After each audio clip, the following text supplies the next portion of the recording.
Nearly 24 groups say they will not come to Austin if lawmakers pass the controversial SB 6 bathroom bill. Officials with the Austin Convention and Visitors Bureau made that statement today as both sides are preparing for the first formal hearings. Fox 7's Rudy Koski is live downtown at the Capitol with more. Rudy.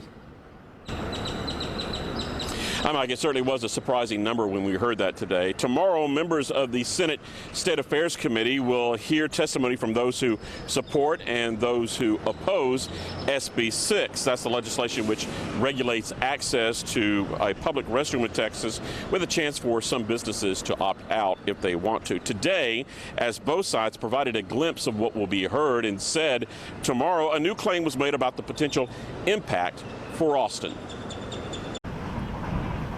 Construction crews Monday morning could be seen around Austin, setting up venues for South by Southwest. At the same time, another stage was being set at the state capitol, a political one. SB 6, which limits access to bathrooms by a person's gender at birth, will have its first hearing on Tuesday. If it wins passage, organizers of the annual music and interactive event said it's a threat to the future of South by Southwest. Would you be willing to move South by Southwest out of Austin? I don't think I want to go there right now. Others have made a decision, according to Tom Noonan with the Austin Convention and Visitors Bureau.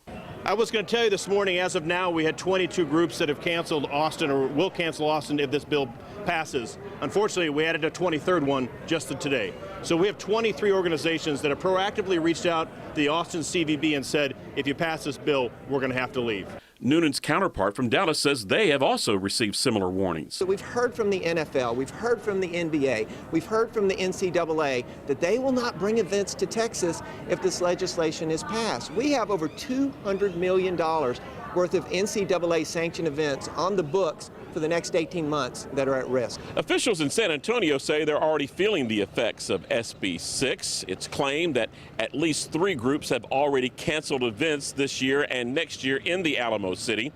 But when I asked who those groups were, officials in San Antonio declined to identify them. The stories of any negative economic impact are just false narrative put forth by the opposition. To back up his confidence in that position, Lieutenant Governor Dan Patrick brought in Dan Forest, the Lieutenant Governor of North Carolina. Forest claims the bathroom bill that they passed, which is similar to SB 6, also came with predictions of disaster, which he disputed. That most extreme impact equates to 1/10 of 1% of our annual GDP. That's the economic impact, 1/10 of 1% of our annual GDP. No businesses left North Carolina. No businesses left.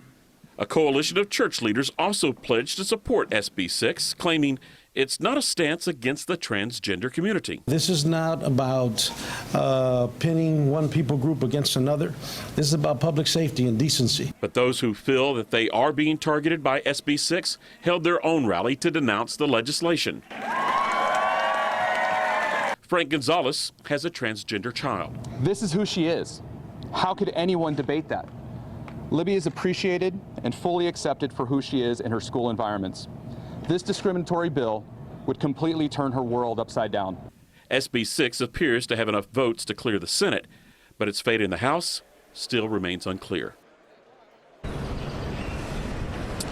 And that stance in the Senate got even stronger today. At least one state Democrat in the Senate says he will vote for SB 6. Brownsville Senator Eddie Lucio says he is supporting SB 6 because for him, it is a matter of safety.